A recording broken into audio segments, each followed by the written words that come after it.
Noah's Garage. In today's episode, we are going to be looking at putting a frame around a stained glass window. Behind these two pieces of plywood, there's a stained glass window that came from my wife's house that she lived in when she was a little girl in Indiana. And the story is that her mom owned a turn-of-the-century house that had all these beautiful stained glass windows around the house. And when she finally decided to move from Indiana to Arizona, they took all the stained glass windows out, packed them up, replaced them with regular windows, and took them to Arizona. As part of my wife's inheritance, when her mom passed away, she got her window that was promised to her. And the story behind this window is that this is the window that was in my wife's bedroom in the house that she grew up in. So she has asked me to make a frame for it, so we can hang it up in our living room as kind of an object d'art. So I had not seen this ever, so I'm curious to see what it looks like. My wife recently saw it for the first time about a year ago after her mom had passed away. Her mom had stored these for a long time, and the plan was to give it to her kids when she passed away.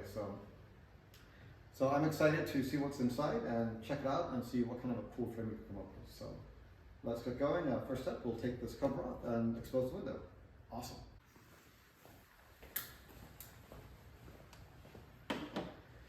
Alrighty then, let's find out what's behind these pieces of plywood. Kind of excited to find out.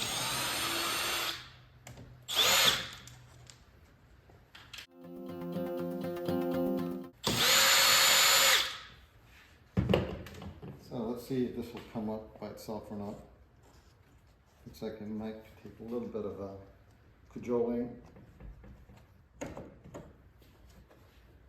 hopefully not getting any splinters. This plywood looks like it's the ideal candidate for providing splinters. So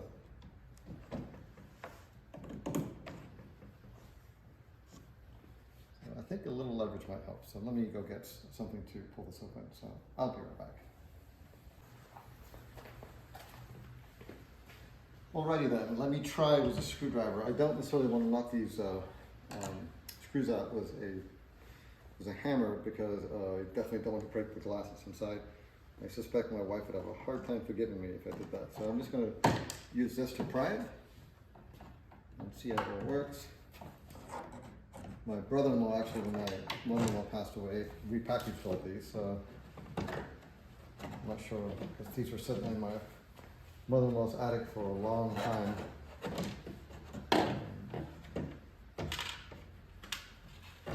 And we've been hearing about these stained glass for a long time. I'm not sure why Kathy's mom decided to wait until she passed away to give these out. Well, as a matter of fact, that's not true. Right before she passed away, she moved.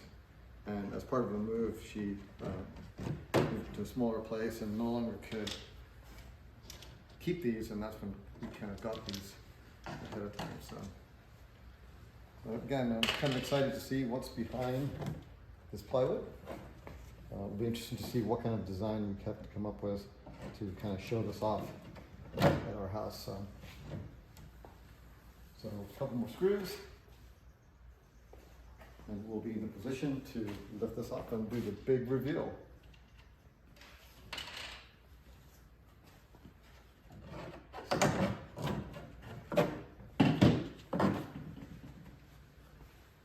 Okay, look at that. Beautiful. Very nice.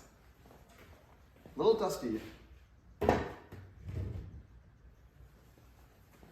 Wow, very nice. This is a piece of art, that's for sure. So here's an up-close look at it. Looks like these are real lead stained glass windows. I'm not 100% certain how fragile this is. I mean, I imagine it's not super sturdy, but I have no idea. But yeah, this is very nicely done. I'm super impressed. I had no idea. So the big question becomes is, if we're going to hang this up, how do we hang it up, and what kind of how are we going to display it? That's really the question. So we'll deal with some thoughts, talk to my wife, get some opinions. We'll have to see if this needs any kind of rehab. It looks like it's in decent shape. And I said it came out of the house, so I'm assuming if it was sitting in the house window that it was structurally in good shape. So, but again, this has been around for a long time. So Good deal. Well, we will get this. I'm not super gung-ho to get this out of the frame quite as of yet, because I want to make sure we have some kind of idea of what we're going to do with it ahead of time. So, awesome.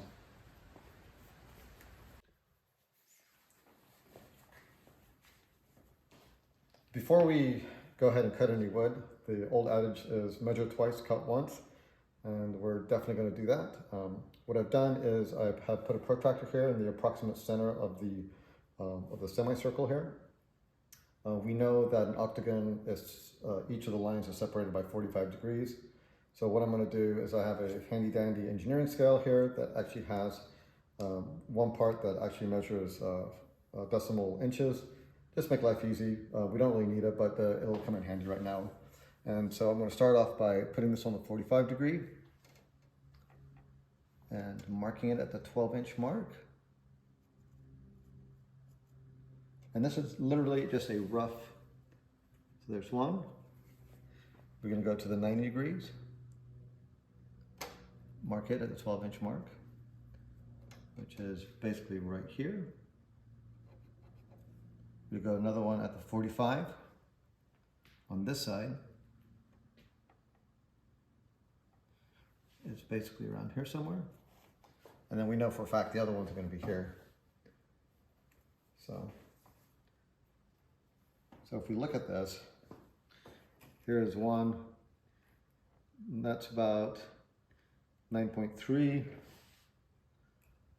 that's about 9.4, that's about 9.5, and that's about 9. So it's not 100% circular, but it's pretty darn close. So we will, I think our measurements are not too far off. 9.2 was the magic number on a 12-inch diameter circle for the actual length of the octagon. So I think we're in good shape for that. So we'll adjust that number obviously to account for the width of the lead. So I think we're ready to go and start cutting some boards. Awesome. So before we decided to cut anything, I decided to do a full-size layout of one of the octagon pieces. I'm glad I did that because I most likely would have cut it too narrow. So after getting my handy dandy protractor, scale, draw it out, turns out that it needs to be at least 3 inches wide to get the circle to be a 2-inch circle around it. So, and while I was at it, we went ahead and laid out our kind of our cutting guide for our boards. So I'm thinking that we may not do 2 boards sandwiched together, but maybe just one board was a routed groove in it. The 2 boards together seem like quite a large frame. And the other thing is, if we do 2 boards, we're gonna have to go back to Home Depot and get some additional wood. So I think with this, we're in good shape to roll out the table saw and start cutting some wood. Awesome. Okay, so time to start cutting up the boards and making some sawdust. So.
So we're going to join all the pieces of the octagon and the frame by using kind of a quasi-mortise and tenon. We're going to do it on the router, and so that way we should have some pretty decent strength. So I've got the router right now set up to do the, I think this is the mortise part, I can't remember. And and what I did earlier on the table saw, I went ahead and grooved it so it doesn't chip out so badly over here. So I was watching a video of some guy doing it, and it sounded like a good suggestion. So now we're just gonna go through and run a whole bunch of these through here and get that cleaned up. And then we will get the router table reset to do the tendon or the mortise. Who knows? Oh well. Anyhow, the groove part. So, okay, so we'll grab our piece. I stole this from my table saw, so I can guide this very nicely. Get some ear protection and eye protection, and we'll be in good shape.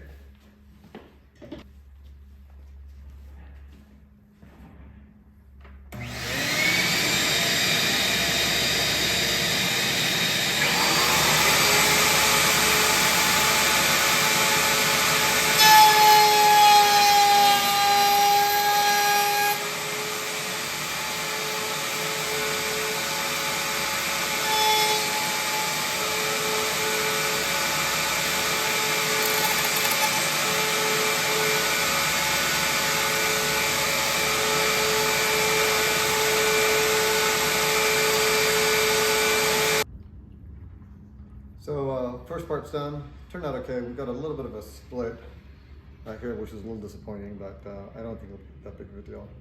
We'll figure it out. So now it's put the groove on the other side. So let me reset the router, and then we'll do that next. So we've got the router table set up. We also have a guide here to prevent the board from kind of slipping and going sideways. So we're gonna go ahead and run these through.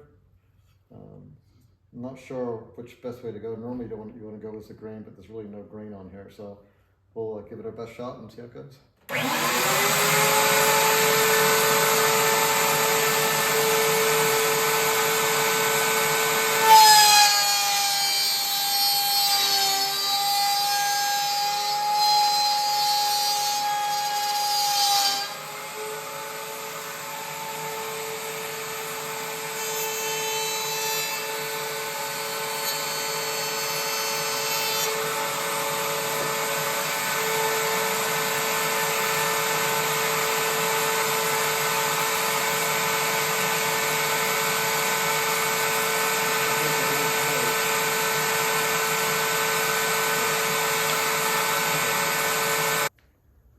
So we have all our pieces here. They've been kind of sanded.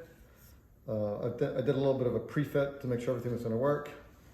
So it looks fairly decent. I did notice on one side we have a teeny tiny gap, but the other side is tight. So that's going to determine what's the front and the back. So I did label these so we know what goes to where. So as I try to get these all to fit nice, we'll start over here. Here. And actually this one is a little tight, so let me get this in first. And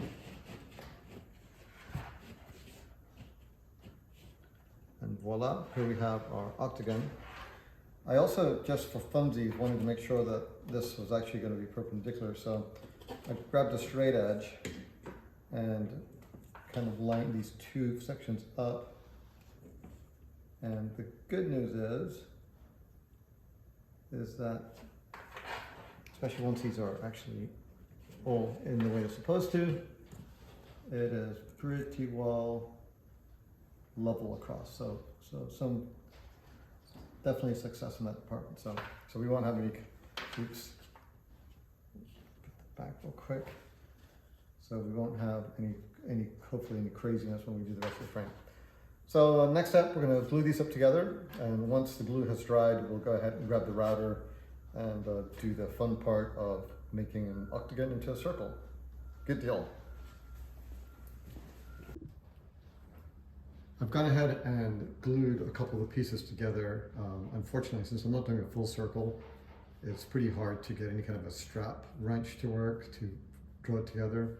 So my thoughts were just to glue two of the pieces together, and then once the glue has set up, then glue the whole entire assembly together, and hopefully that'll have a fairly tight kind of a glue joint. So these we'll set up for a little bit, and then we'll take them apart and glue them together and get the full semicircle.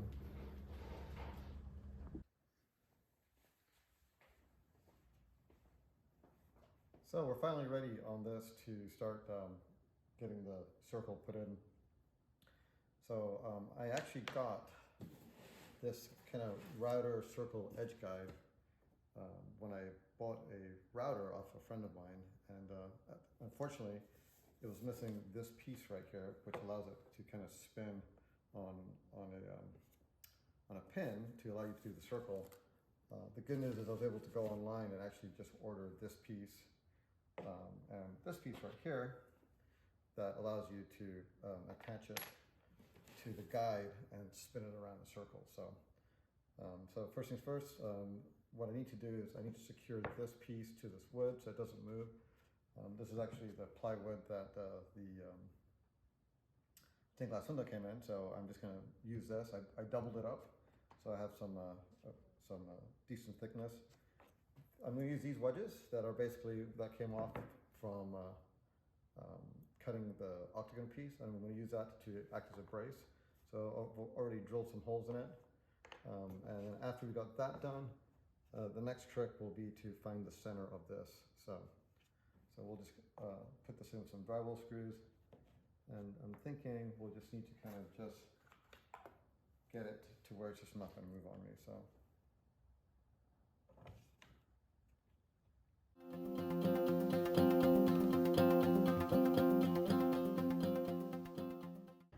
Okay, so it looks like the board is a little warped. You can tell right here, but it should be okay. I don't think that'll be a problem. So the next step is to put something over here to where we can center the router on. So I'm going to basically split this somewhere here in the middle and can just screw this down. And then we can find out where the center is, and we'll be able to put this kind of guide here and pin it. So we'll see how it works. This is the first time for me doing this, so there's no guarantee, folks. This could go excellent, or it could be pretty disastrous and yuck. So I'm hoping for the excellent.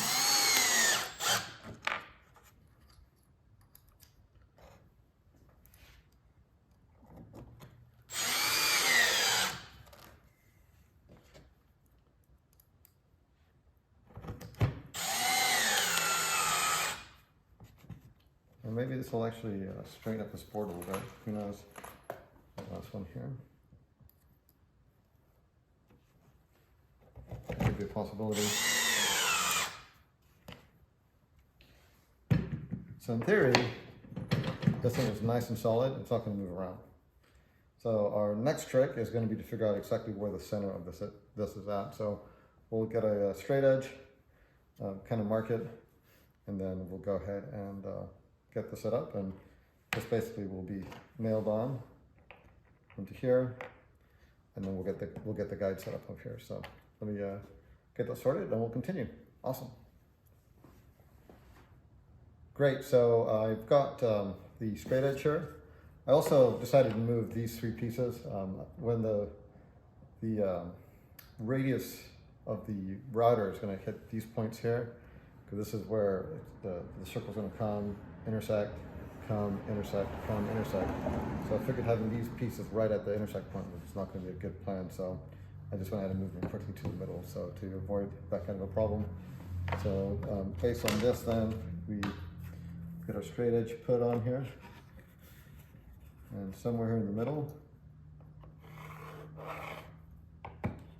is where it's going to be. And so if we measure from the inside over,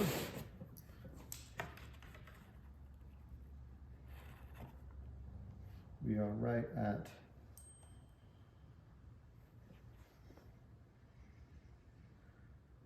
22 3/4.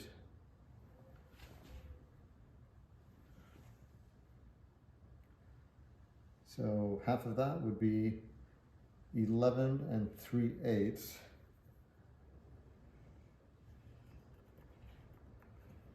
So we'll see how that works. So if that's the middle,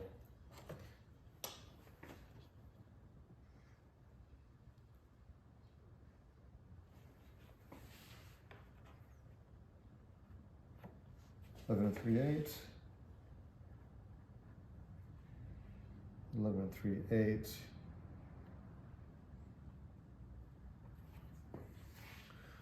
So if we do 11 3/8 here,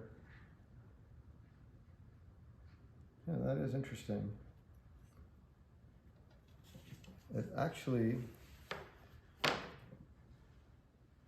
should be equidistant, I would imagine. It's not there.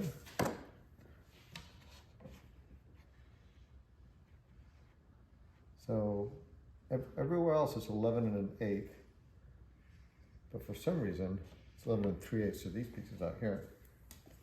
So I'm not 100% certain what's going on there as to why that's the case.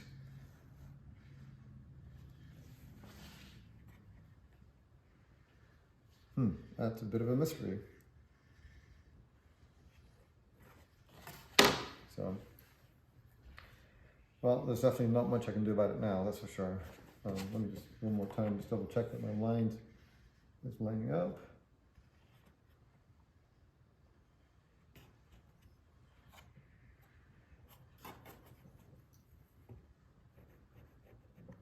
Maybe a little bit further down.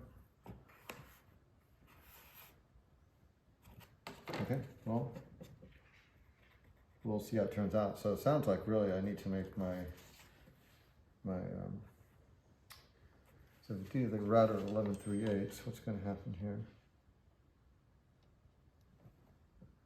I'm going to take out a little bit over here. So if we run the circle,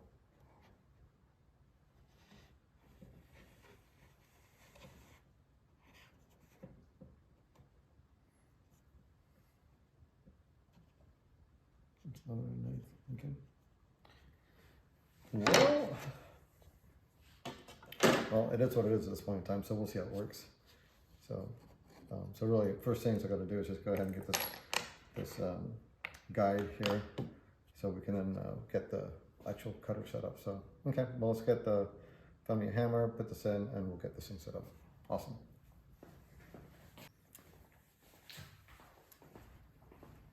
So I got the contraption set up here. Got this nailed down on the center line. The jig attached to the router. Next, I'm going to put the bit on. After doing some research, they recommended doing a flute tip for the router. There's two. There's an upward cut and a downward cut. Doing some research, it seems that the downward cut is not as fast as the upward cut, but supposedly does a better job. So I have no idea. We're about to find out as the thing goes. So anyway, I got this from Bosch, $20-something. So we'll give it a whirl. I'll get it mounted up here, and then we'll get this thing aligned and see how it works. We're definitely going to do multiple passes though on this, so we're not going to do it all at once.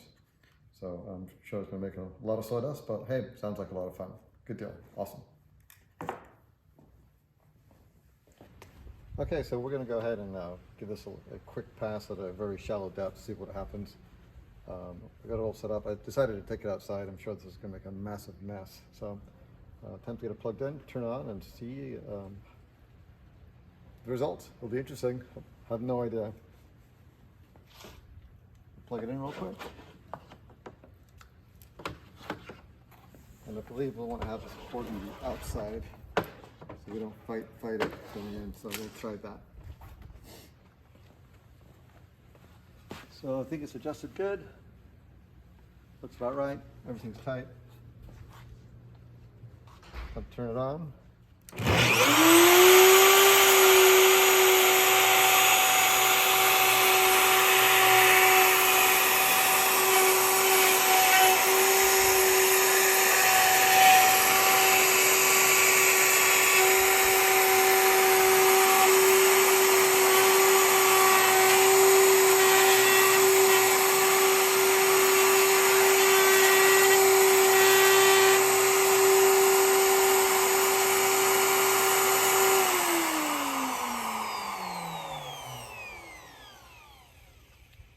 So something is blocking this. I have to see what it is. So I'm not 100% certain what it's tripping up on.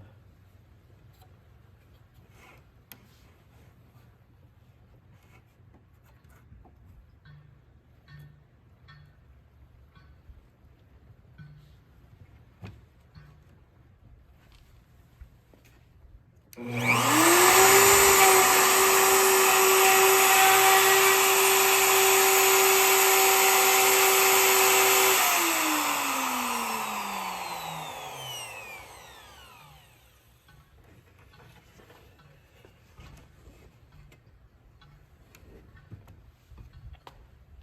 so that's kind of our first pass. We'll see what's going on here. I'm not sure why I did that, so we'll bring it down a smidge.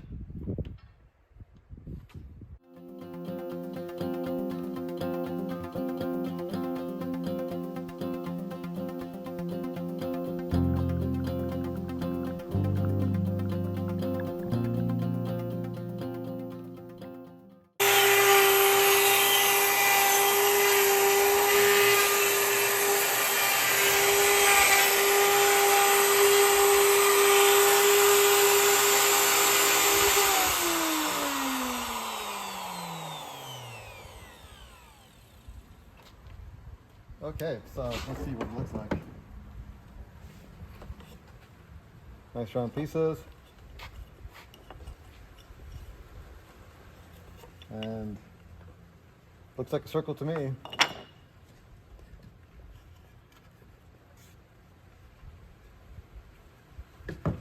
So for our next trick, we're gonna relocate these closer to here to hold that in place while we do the outside circle. So I'm going to have to figure out exactly how we're going to set that. So, okay, great.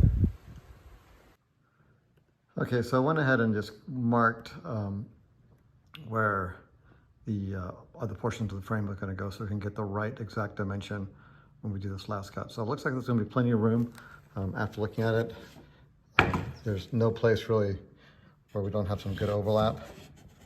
So I'm actually pretty happy with that. So we have a little kind of factor of safety. So we weren't too shallow. So yeah, so it's looking good. We'll get this set up on the router and go ahead and cut the outside circle lengths. So just for fun, I decided to lay the first cut on the stained glass to see how it looks. It actually doesn't look bad. It means we should have a pretty consistent gap there between this kind of outside frame and the inside frame. I think we're gonna have to bury some of it, mainly just to make sure we have plenty of support of the whole thing. But yeah, I'm pretty happy with that. It turned out very nice, so awesome. So I got the router adjusted, got these clips back in. So time to make sure that this thing works, and we'll get cracking on doing the next piece here. So that looks good. That's tight. The blade's adjusted, so let's fire up.